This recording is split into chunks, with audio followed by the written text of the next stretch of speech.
اللہ ہمارے آقا و مولا حضور سیدنا عبد القادر جیلانی رضی اللہ تعالیٰ عنہ کے فیضان سے مالا مال ہونے کے اللہ نے ہمیں یہاں پر فیضان سے مالا مال ہونے کے لیے اللہ نے ہمیں یہاں پر جمع فرمایا. വന്യരായ ഖുലഫാക്കളെ,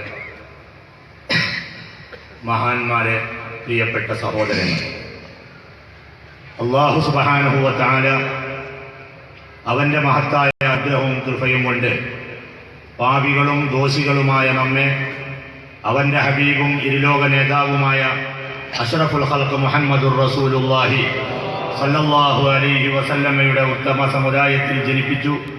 ഈ സമുദായികളാണെന്ന ശ്രേഷ്ഠതയും അഭിമാനബോധവും അല്ലാഹു തആല നമുക്ക് പ്രദാനം ചെയ്തു. അതോടൊപ്പം പാപികളായ നമ്മുടെ മേൽ അല്ലാഹു തആല കൃപ ചെയ്തുകൊണ്ട് നമ്മുടെ നേതാവായ ബഹുമാനപ്പെട്ട സയ്യിദുന ഗൗസുൽ ആലം റളിയല്ലാഹു അൻഹുവിൻ്റെ ഫൈളാന് കൊണ്ട് അനുഗ്രഹീതരായി മാറാൻ ഈ പവിത്രമായ സദസ്സിൽ നാം ഏവരെയും അല്ലാഹു സുബ്ഹാനഹു വ തആല ഒരുമിച്ച് കൂട്ടുകയും ചെയ്തു. बुजुर्गों और दोस्तों,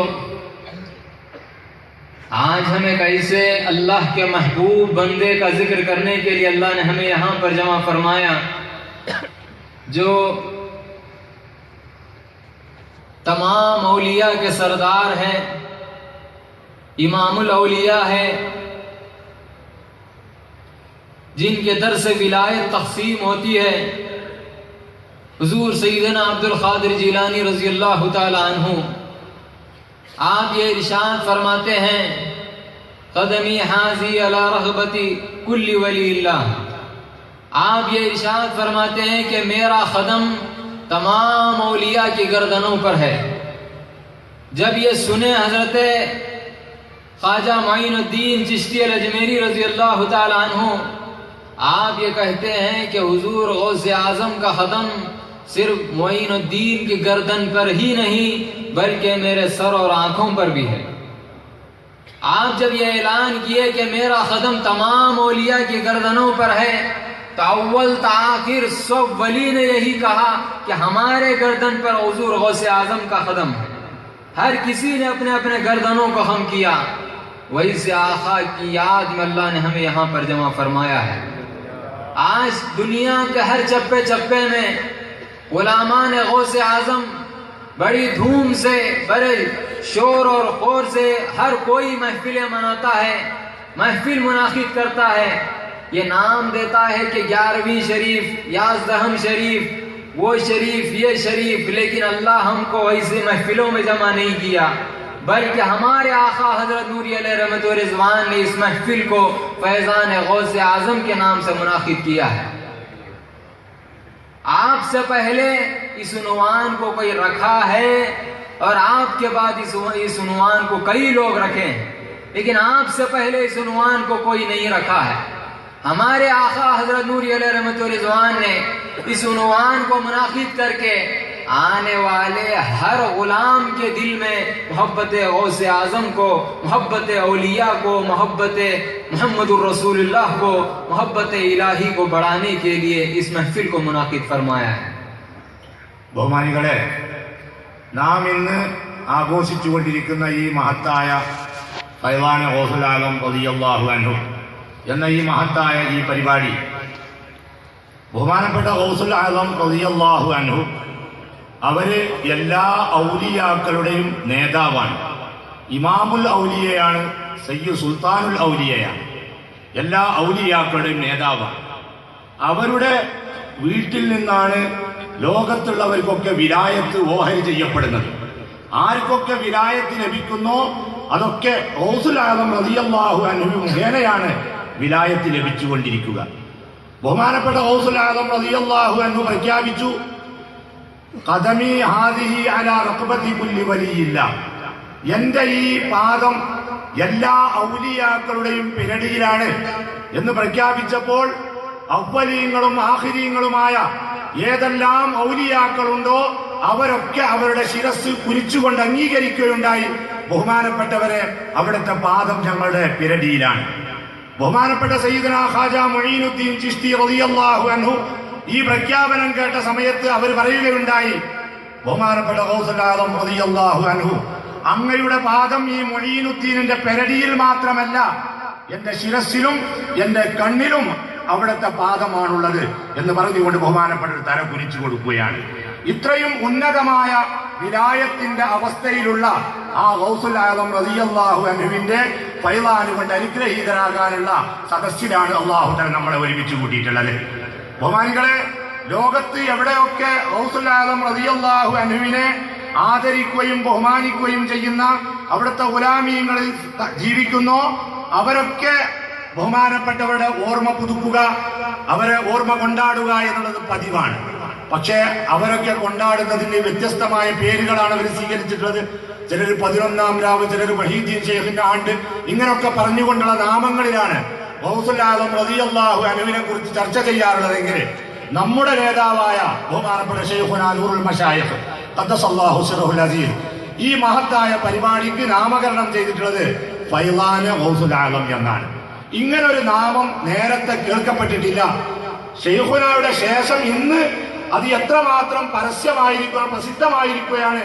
ഇന്ന് അവരെ കുറിച്ച് ആരൊക്കെ ആഘോഷം കൊണ്ടാടുകയാണെങ്കിലും പലരും ഇതേ നാമം സ്വീകരിച്ചുകൊണ്ട് ഫൈളാനുൽ ഗൗസുൽ ആദം എന്ന പേരിൽ പരിപാടികൾ നടത്തുന്നത് നമുക്ക് കാണാൻ കഴിയും. ബഹുമാനപ്പെട്ട ശൈഖുന ഖദ്ദസല്ലാഹു സിറഹുൽ അസീസ് ബഹുമാനപ്പെട്ടവര് ഗൗസുൽ ആദം റളിയല്ലാഹു അൻഹുവിനെ പരിചയപ്പെടുത്തുക എന്നൊരൊറ്റ ആവശ്യത്തിന് വേണ്ടി മാത്രമല്ല ഈ പരിപാടി ആഘോഷിക്കാൻ തയ്യാറായിട്ടുള്ളത്. മറിച്ച് ഗൗസുൽ ആദം റളിയല്ലാഹു അൻഹുവിനോടുള്ള മുഹബ്ബത്തും റസൂലുള്ളാഹി സ്വല്ലല്ലാഹു അലൈഹി വസല്ലമയോടുള്ള മുഹബ്ബത്തും എല്ലാ ഔലിയാക്കളുടെയും മഹാന്മാരുടെയും മുഹബ്ബത്തും അള്ളാഹുവിന്റെ മുഹബ്ബത്തും ഈ ജനങ്ങളുടെ ഹൃദയത്തിൽ ഉണ്ടാക്കി തീർക്കാൻ വേണ്ടിയാണ് യഥാർത്ഥത്തിൽ ഇങ്ങനെ ഒരു മഹത്തായ പരിപാടി ബഹുമാനപ്പെട്ട ശൈഖുന നടത്താൻ തീരുമാനിച്ചത്.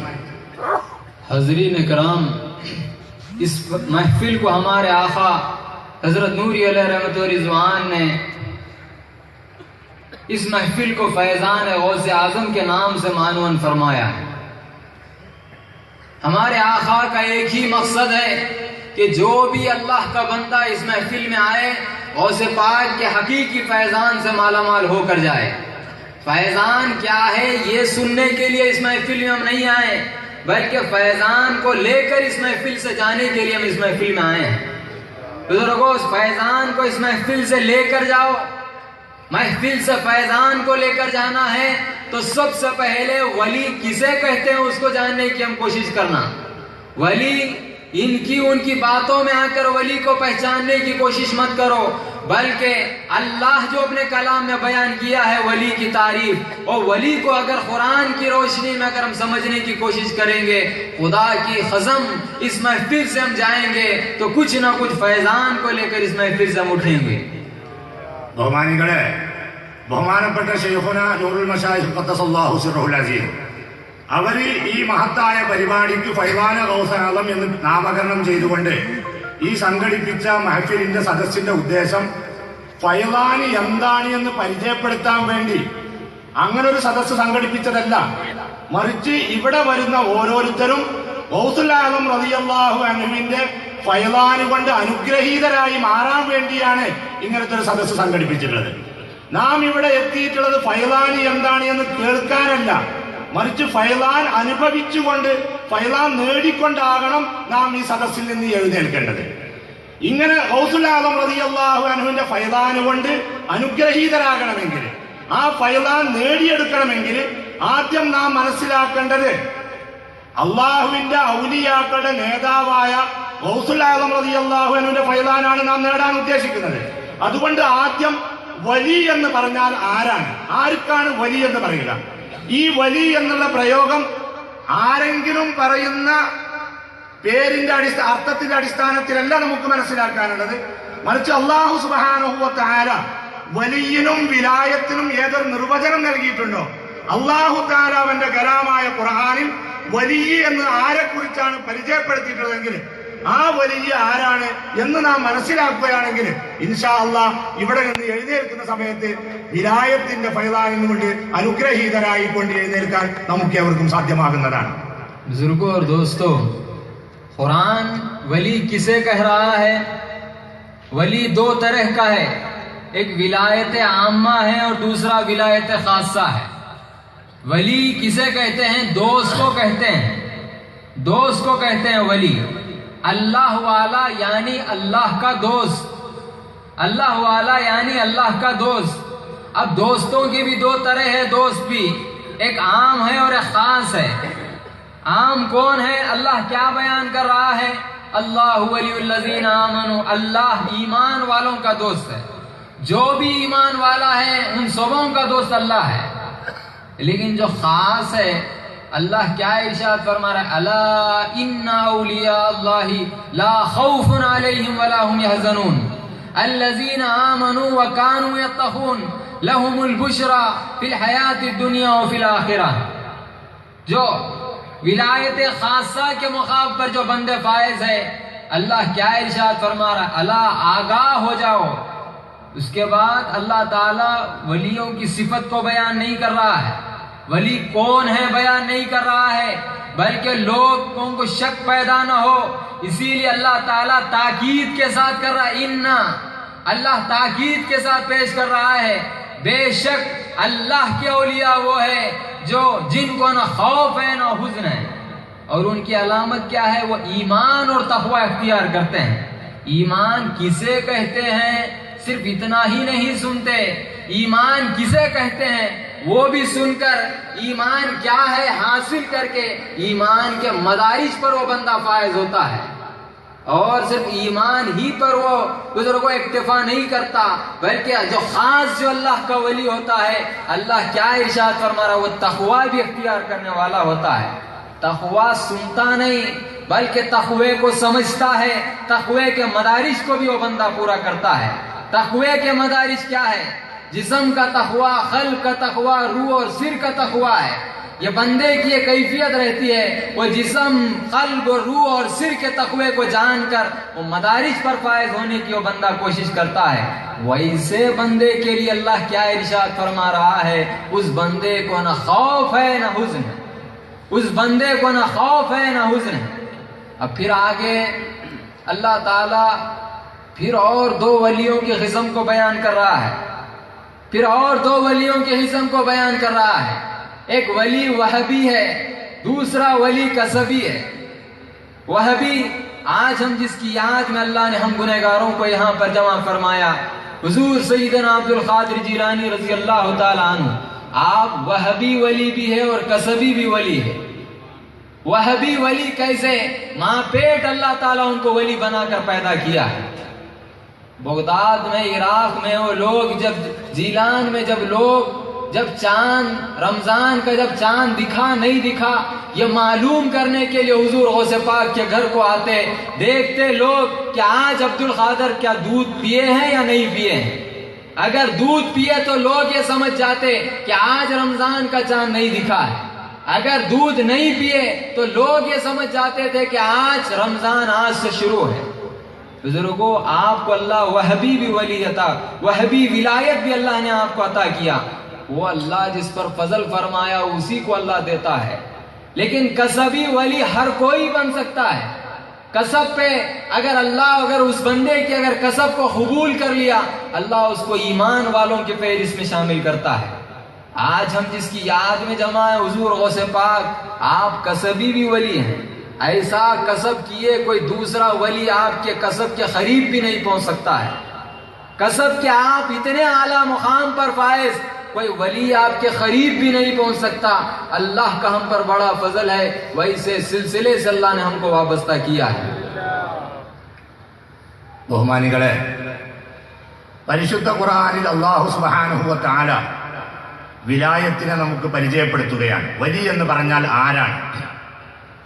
വലി എന്ന പദത്തിന്റെ അർത്ഥം സുഹൃത്ത്, സ്നേഹിതൻ എന്നാണ്. അള്ളാഹുവിന്റെ വലി എന്ന് പറഞ്ഞാൽ അതിന്റെ അർത്ഥം അള്ളാഹുവിന്റെ സ്നേഹിതൻ. അള്ളാഹു തആല ആരെയാണ് തന്റെ സ്നേഹിതനാക്കി മാറ്റുക? ആരുടെ സ്നേഹിതനായിക്കൊണ്ടാണ് അള്ളാഹു നിലകൊള്ളുന്നത്? അള്ളാഹു തആല അവന്റെ ആ സ്നേഹിതന്മാർ, ആ വിലായത്തിന്റെ രണ്ട് ക്രമങ്ങൾ അള്ളാഹു തആല പറഞ്ഞിട്ടുണ്ട്. ഒന്ന് വിലായത്തെ ആമ്മ, മറ്റൊന്ന് വിലായത്തെ ഖാസ. ഒന്ന് പൊതുവായ വിലായത്തുണ്ട്, മറ്റൊന്ന് പ്രത്യേകമായ വിലായത്തുണ്ട്. പൊതുവായ ആമ്മായ വിലായത്ത് എന്താണ്? അല്ലാഹു തആല പരിശുദ്ധ ഖുർആനിലൂടെ പറഞ്ഞു, അല്ലാഹു വലിയുല്ലദീന ആമനു ഏതൊരാള് ഈമാനുള്ളവനായി മാറിയോ ഈമാനുള്ള ആളുകളുടെ വലിയ സ്നേഹിതൻ അള്ളാഹുവാണ്.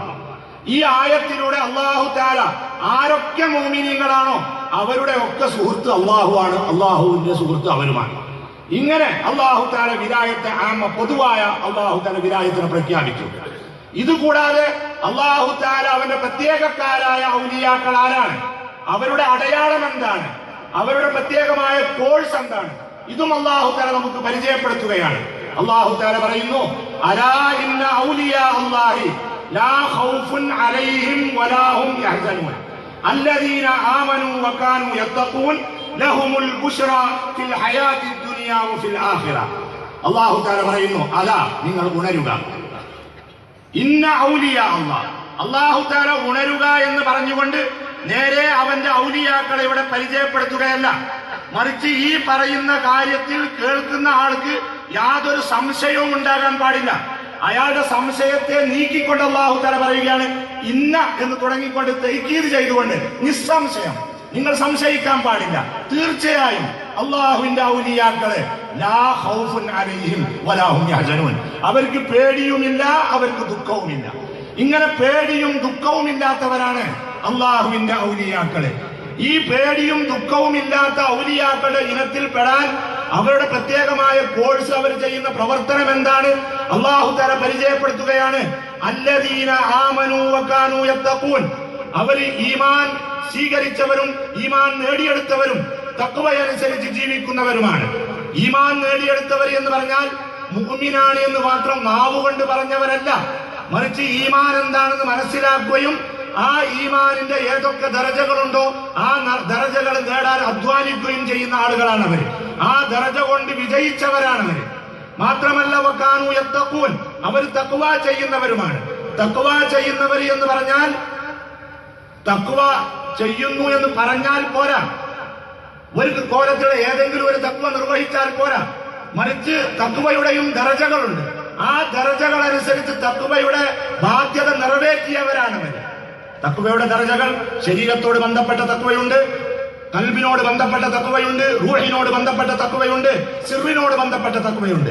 ഈ തഖ്വയുടെ മദാരിജുകൾ നേടിയെടുക്കാൻ അധ്വാനിക്കുകയും ചെയ്യുന്ന ആളുകൾ, ഇങ്ങനെ ഈ തഖ്വയിൽ വിജയിക്കുന്നവര്, ഇവരാണ് അള്ളാഹുവിന്റെ ഔലിയാക്കൾ, ഖാസായ പ്രത്യേകക്കാരായ ഔലിയാക്കൾ. ആ ഔലിയാക്കൾക്ക് പേടിയോ ദുഃഖമോ ഇല്ല എന്നാണ് അല്ലാഹു സുബ്ഹാനഹു വ തആല നമ്മെ അറിയിച്ചുകൊണ്ടിരിക്കുന്നത്. ഈ ആയത്തിൽ അല്ലാഹു തആല ഔലിയാക്കൾക്കുള്ള പ്രവർത്തനം എന്താണെന്ന് വിശദീകരിച്ചത് ഈമാനും തഖ്വയും ഉള്ളവരായി മാറുക എന്നുള്ളതാണ്. അപ്പോൾ ഈമാനും തഖ്വയും ഉള്ളവരായി മാറിയാൽ അവർ അള്ളാഹുവിന്റെ വലിയാകുമെന്ന് പറയുമ്പോൾ അതിലൂടെ മനസ്സിലാകുന്നു ഈ വിലായത്തിന്റെ ഘട്ടം ഒരാൾക്ക് തന്റെ അധ്വാനത്തിലൂടെ കസ്ബിലൂടെ നേടാൻ പറ്റിയ ഒന്നാണ്. വിലായത്ത് എന്ന് പറയുന്നത് കസ്ബിലൂടെയും നേടാൻ പറ്റിയ ഒന്നാണ് എന്ന് ഈ ആയത്തിലൂടെ വ്യക്തമായി നമുക്ക് മനസ്സിലാവുകയാണ്. ആ വിലായത്ത് എന്നുള്ളത് കസ്ബിലൂടെ മാത്രം നേടാവുന്ന ഒന്നല്ല. അതുകൊണ്ട് തന്നെ അള്ളാഹുവിന്റെ അഹ്ലുകാർ പറഞ്ഞു, വിലായത്ത് ഒന്ന് വഹബിയായ വിലായത്തുണ്ട്, മറ്റൊന്ന് കസ്ബിയായ വിലായത്തുണ്ട്. വഹബിയായ വിലായത്ത് എന്ന് പറഞ്ഞാൽ അധ്വാനമൊന്നും കൂടാതെ അല്ലാഹു തആല ആരെ ഉദ്ദേശിച്ചോ പ്രസവിക്കുന്ന സമയത്ത് തന്നെ അല്ലാഹു തആല അവരെ വലിയാക്കിക്കൊണ്ടാണ് ഇവിടെ ജനിപ്പിച്ചിട്ടുള്ളത്. ഇങ്ങനെ ജനിച്ചതായ അല്ലാഹുവിന്റെ ഔലിയാക്കളുമുണ്ട്.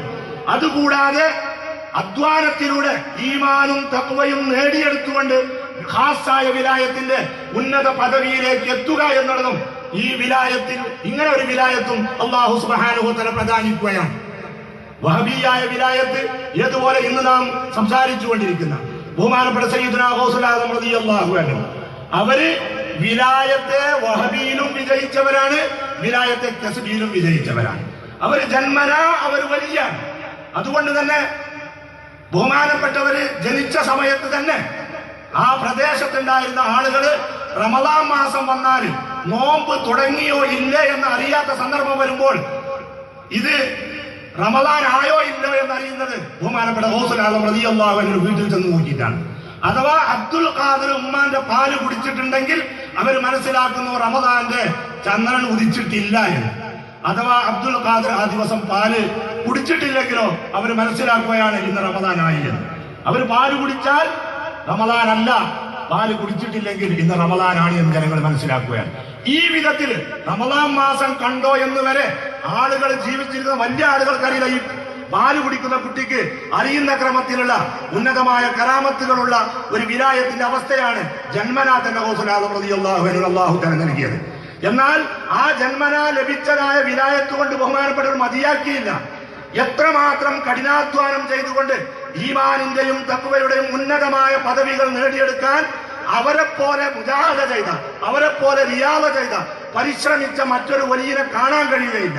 ഇത്രമാത്രം അധ്വാനിച്ചുകൊണ്ട് മുന്നേറിക്കൊണ്ട് വിലായത്തെ കസ്ബിയിലും അവർ ഉന്നതമായ പദവി കരസ്ഥമാക്കുകയാണ്. ബഹുമാനികളെ, ഇങ്ങനത്തെ ഉന്നതമായ ഒരു വലിയന്റെ സിൽസിലയുമായി കൊണ്ടാണ് അല്ലാഹു സുബ്ഹാനഹു വ തആല നാം ഏവരെയും ബന്ധപ്പെടുത്തിയിട്ടുള്ളത്. बुजुर्गों और दोस्तों, जब बंदा कसब करता है तो अल्लाह ताला उसको ईमान के मदारिज पर फायज करता है. वैसे तो ईमान के मदारिज कई है. अल्लाह ताला इजमालन तौर पे अपने कलाम में वाज़ेह कर रहा है. ईमान के मदारिज क्या है? अनअमल्लाहु अलैहिम मिनन नबिय्यीना वस्सिद्दीक़ीना वश्शुहदाई वस्सालिहीन. मेरे इनाम याफ्ता, मेरे ईमान वालों के मदारिज ये है कि वो सालेह, शहीद, सिद्दीक और नबी. अंबिया का तो सिलसिला बंद हो गया है.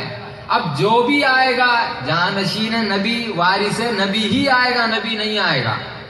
अंबिया, हर नबी वली होता है, हर नबी वली होता है, लेकिन हर वली नबी नहीं होता, हर वली नबी नहीं होता. बुजुर्गों, सरकार दो आलम सल्लल्लाहु अलैहि वसल्लम ये इरशाद फरमाए, मेरे बाद कोई नबी आने वाला नहीं है. अब जो भी आएगा वो चाहे जानशीन नबी बने या वारिस नबी बने. बुजुर्गों, सबसे आगे वारिस नबी, लेकिन सबसे पहले जो सबसे छोटी कैटेगरी है सालेह की, सालिहियत का ईमान, सालिहियत का वली अगर हमको बनना है, सालेह का ईमान क्या है, सालिहियत के दर्जे का ईमान क्या है? अल्लाह वाले हमको बतलाते हैं, मखलूक से कटना, हक से जुटना. मखलूक से कटना और हक से जुटना. बुजुर्गों, जब ये मखलूक से कटना है, हक से जुटना है, हम अपना जरा जायजा लेकर देखो कि क्या मैं आज तक, इतने साल हो गए अल्लाह ने मुझे इस दुनिया में पैदा किया है, इतने साल खत्म हो चुके हैं, क्या मैं आज तक, क्या मैं मखलूक से कटा, क्या हक से जुटा? अगर हम अपना जायजा ले तो हमको पता चलेगा. बुजुर्गों, मखलूक से कटना, हक से जुटना. अब ये लोग ये कहते हैं मखलूक से कटने का मतलब जंगलों में चले जाना, बीवियों को छोड़ देना, बच्चों को छोड़ देना, सबको छोड़ देना, तब कहीं तुम मखलूक से कटने वाले होगे. जब तुम जंगल में चले जाओगे तो ये मखलूक से कट जाओगे, हक से जुड़ जाओगे. बतलाइए मेरे दोस्त, जंगल क्या अल्लाह की मखलूक नहीं है? जंगल क्या अल्लाह की मखलूक नहीं है? जंगल भी तो अल्लाह की मखलूक है. तो फिर कैसा कटे बंदा, कैसा कट के कैसा हक से जुटे? अब कुछ लोग ये कहते हैं, जो इल्म को जानने वाले हैं, वो लोग ये कहते हैं जिस्म तो मखलूक में रहना, खल्ब उसमें कोई नहीं रहना. खल्ब में अल्लाह के अलावा कोई नहीं रहना, सबको कट कर देना, हक से जुड़ जाना. खल्ब में सब की नफी करना, सबको निकालना, अल्लाह ही को अपने अंदर रखना, तो मखलूक से कट जाओगे, हक से जुड़ जाओगे. मैं आपसे सवाल करता हूं, अल्लाह के अलावा जितने लोग हैं, क्या सब अल्लाह की मखलूक है या नहीं है? अल्लाह के अलावा जितने लोग हैं, सब के सब मखलूक है अल्लाह की. अब आप ये बोल रहे हैं कि जिस्म को तो लोगों में रखो, खल्ब को पाक कर दो. क्या खल्ब अल्लाह की मखलूक नहीं है? क्या खल्ब अल्लाह की मखलूक नहीं है? फिर जिस्म से भी नफी, जिस्म को भी किसी में, जिस्म को सब में रखे, लेकिन खल्ब को पाक रखे. खल्ब को कैसे पाक रखे? खल्ब में कैसा अल्लाह को आने दे? वो भी तो मखलूक है. बुजुर्गों, अल्लाह का बड़ा फजल है, अल्लाह हमको समझाने वालों की सोहबतों में बिठाया है. ये समझना मेरे दोस्त, ये असरार, ये अल्लाह वाले, ये रुमूज, ये अल्लाह वालों की सोहबतों में बैठने से हमको पता चलेगा. उनके जूतियों को उठाने से हमको पता चलेगा खल्ब भी अल्लाह की मखलूक है. तो फिर कैसा कटे, कैसा हक से जुटे? बुजुर्गों, समझाने वाली खानखा और उनकी सोहबतों में अल्लाह हमको बिठाया है. कुछ नहीं तो नहीं, अल्लाह की जात पे कामिल भरोसा पैदा कर लो. खुदा की इज्जत की कसम, अल्लाह हमारे को दुनिया व आखिरत में दोनों में भी कामयाब कर देगा. ബഹുമാനികളെ, ഈമാൻ ഉള്ളവരാണ് അള്ളാഹുവിന്റെ ഔലിയാക്കള്. അവർ ഈമാനിന്റെ ദർജകളും സമ്പാദിച്ചവരാണ്. ഖാസായ ഔലിയാക്കള് ഈമാനിന്റെ ദർജകളും സമ്പാദിച്ചവരാണ്. ഈമാനിന്റെ ദർജകൾ എന്ന് പറയുമ്പോൾ ഈമാനിന് എത്രയോ ദർജകളുണ്ട്. എന്നാൽ അതിന് വ്യക്തമായ 4 ദർജകൾ പരിശുദ്ധ ഖുർആനിലൂടെ അല്ലാഹു തആല നമുക്ക് പരിചയപ്പെടുത്തുകയാണ്. അൻഅമല്ലാഹു അലൈഹിം മിനൻ നബിയ്യീന വസ്സിദ്ദീഖീന വശുഹദാഇ വസ്സാലിഹീൻ. ഇങ്ങനെ 4 വിഭാഗം ആളുകളാണ് അള്ളാഹുവിന്റെ അനുഗ്രഹീതരായ ആളുകൾ. അപ്പൊ ഈ 4 തട്ടുകൾ അല്ലാഹു തആല വിശദീകരിച്ചത് അവരുടെ ഈമാനിന്റെ ദർജക്കനുസരിച്ചാണ് ഈ 4 പദവികളുള്ളത്. അപ്പോൾ സാലിഹിന്റെ ദർജയിലുള്ള ഒരു ഈമാനുണ്ട്, ഷഹീദിന്റെ ദർജയിലുള്ള ഒരു ഈമാനുണ്ട്, സിദ്ദീഖിന്റെ ദർജയിലുള്ള ഒരു ഈമാനുണ്ട്, നബിയുടെ ദർജയിലുള്ള ഈമാനുണ്ട്. നബി ഇനി ആരും ആവുക എന്നുള്ളത് സാധ്യമായ ഒന്നല്ല. ബഹുമാനപ്പെട്ട റസൂലുള്ളാഹി സ്വല്ലല്ലാഹു അലൈഹി വസല്ലമയോട് കൂടി നുബുവത്തിന്റെ വാതിൽ അടക്കപ്പെട്ടു. ഇനി ആരും ഇവിടെ നബി ആവുകയില്ല. ഇനി ആരെങ്കിലും ആവുകയാണെങ്കിൽ അവർ ജാനശീല നബി, നബിയുടെ അനന്തരിയെ ആവുകയുള്ളൂ, നബിയുടെ സ്ഥാനപതിയെ ആവുകയുള്ളൂ. അപ്പൊ ഈ നബിയുടെ സ്ഥാനപതിയിലെത്താവുന്ന ഈമാൻ, ഇങ്ങനെ 4 ഈമാനിന്റെ ഘടകങ്ങളാണ്. ഈ ഈമാനിന്റെ പദവികളിലേക്ക് നാം ഉയരുമ്പോഴാണ് ആ വിലായത്തെ ഖാസ എന്ന് പറയുന്ന മർത്തബയിലേക്ക് നാം എത്തുക. ഇതിലെ ഏറ്റവും ഉന്നതമായ അമ്പിയാക്കളുടെ വാരിസ്, നബിയുടെ അനന്തരി എന്ന് പറയുന്ന ആ വിലായത്തിലേക്ക് നമ്മൾ എത്തിയില്ല എങ്കിൽ ഏറ്റവും തുടക്കത്തിലുള്ള വിലായത്ത്, ആ വിലായത്തിലേക്ക്, ആ ഈമാനിലേക്ക് എത്തണമെന്നുണ്ടെങ്കിൽ അതിന് നാം നിർവഹിക്കേണ്ടത് എന്താണ്? എപ്പോഴാണ് ഒരാൾ സാലിഹിന്റെ ദർജയിലുള്ള ഈമാനിന്റെ അവകാശിയായി മാറുക? അള്ളാഹുവിന്റെ അഹികാരം നമുക്ക് പറഞ്ഞ് മനസ്സിലാക്കി തന്നു. സാലിഹിന്റെ ദർജയിലുള്ള ആ ഈമാനിലേക്ക് നേടണമെങ്കിൽ നീ അതിന് ആദ്യമായി മഖ്ലൂക്കിൽ നിന്ന് മുറിയണം, ഹക്കുമായി നിന്റെ ബന്ധമായി മാറണം. മഖ്ലൂഖ് സെ കട്ട്ന ഹഖ് സെ ജുട്ന, മഖ്ലൂക്കിൽ നിന്ന് മുറിയണം, ഹക്കുമായി ചേരണം. ബഹുമാനികൾ, നമ്മൾ ഇത്ര കാലമായി ജീവിച്ചുകൊണ്ടിരിക്കും. നമ്മൾ നമ്മുടെ ഉള്ളിൽ ആലോചിക്കേണ്ടതാണ്, ഇതുവരെ ഞാൻ ഈ മഖ്ലൂക്കിൽ നിന്ന് മുറിഞ്ഞിട്ടുണ്ടോ? അള്ളാഹുമായുള്ള ഈ ബന്ധം എനിക്ക് സ്ഥാപിക്കാൻ സാധിച്ചിട്ടുണ്ടോ? ഈ ബന്ധം സ്ഥാപിച്ചിട്ടില്ലെങ്കിൽ ഇത് സ്ഥാപിക്കാൻ നമ്മൾ പരിശ്രമിക്കുകയാണ് വേണ്ടത്. ഇത് നേടിയെടുക്കണം നാം. ഈ സദസ്സുകളിലൂടെ ഈ ബന്ധമാണ് നമുക്ക് നേടാനുള്ളത്. മഖ്ലൂഖുമായുള്ള നമ്മുടെ ബന്ധം മുറിയുകയും അള്ളാഹുമായി നമ്മുടെ ബന്ധം സ്ഥാപിതമാവുകയും ചെയ്യണം. മഖ്ലൂഖിനെ തൊട്ട് മുറിയുക എന്ന് പറഞ്ഞാൽ എന്താണ്? എങ്ങനെയാണ് ഒരാൾ മഖ്ലൂഖിനെ തൊട്ട് മുറിയുക? അപ്പൊ ആളുകൾ പറയും മഖ്ലൂഖിനെ തൊട്ട് മുറിയുക എന്ന് പറഞ്ഞാൽ ഭാര്യയെ ഒഴിവാക്കുക, മക്കളെ ഒഴിവാക്കുക, വീട് ഒഴിവാക്കുക, എല്ലാം ഒഴിവാക്കിയിട്ട് വല്ല മലന്റെ മുകളിലോ കാട്ടിലോ പോയിരുന്നാൽ ഇയാൾ മഖ്ലൂഖിനൊക്കെ ഒഴിവാക്കിയവനായി മാറും. ഇയാൾക്ക് അള്ളാഹുവിനെ നേടാൻ സാധിക്കും. ബഹുമാനികളെ, ഇങ്ങനെ നാടൊക്കെ ഒഴിവാക്കി കാട്ടിൽ പോയിരുന്ന് മലമ്മ പോയിരുന്നാലും ഈ കാടും മല എന്ന് പറയുന്നത് എന്തെന്നെയാണ്? മഖ്ലൂഖ് തന്നെയാണ്. അയാൾ മഖ്ലൂഖിൽ നിന്ന് മുറിഞ്ഞവനായി മാറുകയില്ല. അപ്പൊ അങ്ങനെ മഖ്ലൂഖിൽ നിന്ന് മുറിയാൻ പാടില്ല. പിന്നെ കുറച്ച് ഇൽമുള്ള ആളുകൾ പറയുന്നത് എന്താണ്? നമ്മുടെ ശരീരം മഖ്ലൂഖിന്റെ കൂടെ തന്നെ നിലകൊള്ളുക, പക്ഷെ കൽബിൽ മഖ്ലൂഖ് പ്രവേശിക്കാൻ പാടില്ല.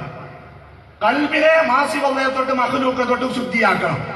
അങ്ങനെ ശുദ്ധിയാക്കിയാൽ ഇയാൾ എന്തായി മാറി? ഇയാൾ മഖ്ലൂഖിനെ തൊട്ട് മുറിഞ്ഞവനായി, അള്ളാഹുമായി ബന്ധമുള്ളവനായി. നാം ആലോചിക്കണം, അള്ളാഹു അല്ലാത്ത വസ്തുക്കളെ തൊട്ട് മഖ്ലൂഖിനെ തൊട്ട് കൽബിനെ ശുദ്ധിയാക്കുക എന്ന് പറയുമ്പോൾ അള്ളാഹു അല്ലാത്തതൊക്കെ മഖ്ലൂഖ് തന്നെയല്ലേ? അതൊക്കെ മാസിവള്ളയാണല്ലോ.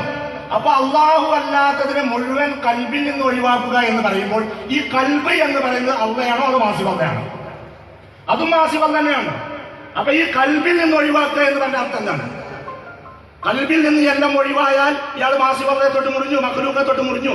ഇയാളെന്ന് മഖ്ലൂഖ് നിലനിൽക്കെ പിന്നെ മഖ്ലൂഖൊക്കെ മുറിഞ്ഞു എന്ന് പറയുന്നത് എങ്ങനെയാണ്? അപ്പോൾ ഈ മഖ്ലൂഖിനെ തൊട്ട് മുറിയുക എന്ന് പറയുന്നത് ഇത് അള്ളാഹുവിന്റെ അഹ്ലികാരുടെ പ്രത്യേകമായ സാങ്കേതിക പ്രയോഗമാണ്. അത് മനസ്സിലാകണമെങ്കിൽ അള്ളാഹുവിന്റെ അഹ്ലികാരുടെ കദമുകളിൽ ഇരുന്നു കൊണ്ട് തഅലീം പടിപടിയായി ഉൾക്കൊണ്ട് പ്രവർത്തിച്ചെങ്കിൽ മാത്രമേ ഈ മഖ്ലൂഖിൽ നിന്ന് മുറിയുക എന്നുള്ളത് നമുക്ക് മനസ്സിലാവുകയുള്ളൂ. അള്ളാഹു തആല ചെയ്ത ഫദ്ലാണ് ഈ ഇൽമുകളും ഈ രഹസ്യങ്ങളും മനസ്സിലാക്കിയ ഉന്നതന്മാരായ ഔലിയാക്കളുടെ ബന്ധമാണ് അള്ളാഹു തആല നമുക്ക് നൽകിയത്. നമുക്ക് ഈ വക കാര്യങ്ങളിലേക്ക് ആഴത്തിൽ ഇറങ്ങിച്ചെല്ലാൻ കഴിയുന്നില്ലെങ്കിൽ ഏറ്റവും ചുരുങ്ങിയത് എനിക്ക് അള്ളാഹ് ഉണ്ട് എന്നുള്ള ഉറപ്പെങ്കിലും ഉണ്ടാക്കിയിട്ട് ആ അള്ളാഹുവിൽ ഉറപ്പിച്ച് വിശ്വസിച്ചുകൊണ്ട് മുന്നേറുന്ന ഒരു അവസ്ഥയെങ്കിലും നമ്മൾ സ്വീകരിച്ചാൽ നമ്മൾ വിജയിച്ചവരായി മാറുന്നതാണ്. बुजुर्गों और दोस्तों, आज हमारे खल्क का क्या हाल है, अगर हम जायजा ले तो हमको पता चलेगा. हम ऐसे महफिल में हम आए हैं اللہ ہم کو یہاں پر لایا ہے، کیوں لایا ہے؟ خلق کو دیکھنے کے لیے، ہمارے اندر کا ہم جائزہ لینے کے لیے اللہ نے ہم کو یہاں پر لایا ہے۔ محاسبہ کر کے دیکھو، جائزہ لے کر دیکھو میرے خلق کا کیا حال ہے۔ آج اللہ کو میں حاجت روا نہیں کہتا، غیر کو میں حاجت روا کہتا ہوں، اسی سے میں اپنی حاجت کو پوری کرتا ہوں۔ بولتے ہیں اللہ کو حاجت روا، لیکن غیر سے حاجت کو پوری کر رہے ہیں۔ نافع و ضار اللہ کو نہیں بلکہ غیر کو سمجھ رہے ہیں۔ ہمارا مقصود اللہ نہیں ہے بلکہ غیر ہمارا مقصود ہے۔ بزرگوں، ایسے بندے کو اللہ تعالیٰ کبھی اپنا دوست نہیں بناتا، ایسے بندے کو اللہ کبھی اپنا دوست نہیں بناتا، اور اس کو نہ خوف سے پاک کرتا ہے نہ حزن سے پاک کرتا ہے۔ بزرگوں، اللہ کس کو خوف کس کو حزن سے پاک کرے گا؟ جو بندہ اللہ ہی کو اپنا حاجت روا مانتا ہے، اللہ ہی کو اپنا نافع و ضار سمجھتا ہے، اللہ ہی کو اپنا مقصود سمجھتا ہے۔ بزرگوں، اللہ تعالیٰ اس کو خوف اور حزن سے بھی پاک کرتا ہے، اور اللہ تعالیٰ اس کا دوست بھی بن جاتا ہے، اس کا دوست بھی بن جاتا ہے۔ آج ہم اللہ کو حاجت روا نہ ماننے کی وجہ سے، یقین کی کیفیت پیدا نہ کرنے کی وجہ سے ہماری ساری زندگی خوف اور حزن میں مبتلا ہے، خوف اور حزن میں مبتلا ہے۔ ان اولیاء کو دیکھو جن کے دامنوں سے اللہ نے ہم کو وابستہ کیا ہے، ان کے قلوب کا کیا حال ہے۔ وہ اللہ ہی کو اپنا نافع، اللہ ہی کو اپنا ضار، اللہ ہی کو اپنا حاجت روا سمجھ کر وہ اپنی زندگی کو بسر کیے۔ اسی لیے حضور غوث العظم رضی اللہ تعالی عنہ کا کیا معاملہ ہے، ہم تو اپنی آنکھوں سے نہیں دیکھے لیکن سنانے والوں نے سنایا ہے، ہم سنے ہیں۔ غوث اعظم رضی اللہ تعالی عنہ کا کیا معاملہ ہے۔ اللہ نے آپ کو اتنا دیا، جس طرح انفس کی حاجت اللہ تعالیٰ بغیر مانگے کے دیتا ہے، اسی طرح آپ کی حاجتوں کو اللہ بغیر مانگے آفاق کی بھی حاجتوں کو اللہ آپ کی پوری کرتا گیا۔ آپ کو ہی نہیں بلکہ ہمارے پیروں کا بھی یہی معاملہ ہے، ہمارے پیروں کا بھی یہی معاملہ ہے۔ جس کو اللہ کی ذات پر کامل بھروسہ ہو جاتا ہے، بول کے منگنے کی ضرورت نہیں رہتی، بلکہ ہاتھ اٹھانے سے پہلے اللہ اس کے آفاق کی بھی حاجتوں کو پورا کرتا ہے۔ سنانے والوں نے ہم کو سنایا ہے، کیا بتلایا ہے ہم کو؟ حضور غوث اعظم رضی اللہ تعالی عنہ کے گھوڑے کے باندھنے کی جو رسی تھی، ہم رسی سے باندھتے ہیں لیکن غوث اعظم جس گھوڑے کو جو باندھتے ہیں وہ رسی نہیں بلکہ سونے کی زنجیر سے باندھتے تھے۔ تو اس سے ہم کو معلوم ہوتا ہے کیسا اللہ نے آپ کے آفاق کی حاجتوں کو بھی پورا کیا۔ صرف اتنا ہی نہیں بلکہ آپ جو لباس زیب تن کرتے، دوسری مرتبہ اس کا نمبر نہیں آتا، بادشاہ بھی دے کر رش کرتا، ایسا نصیب اللہ نے مجھے نہیں دیا ہے اس طرح غوث اعظم کو عبد القادر کو اللہ نے دیا ہے۔ ہم تو آپ کو نہیں دیکھے اپنی نظروں سے، لیکن اللہ کا ہم پر بہت بڑا فضل ہے۔ ہم جتنا بھی اللہ کا شکر ادا کرے کم ہے۔ اللہ ہم کو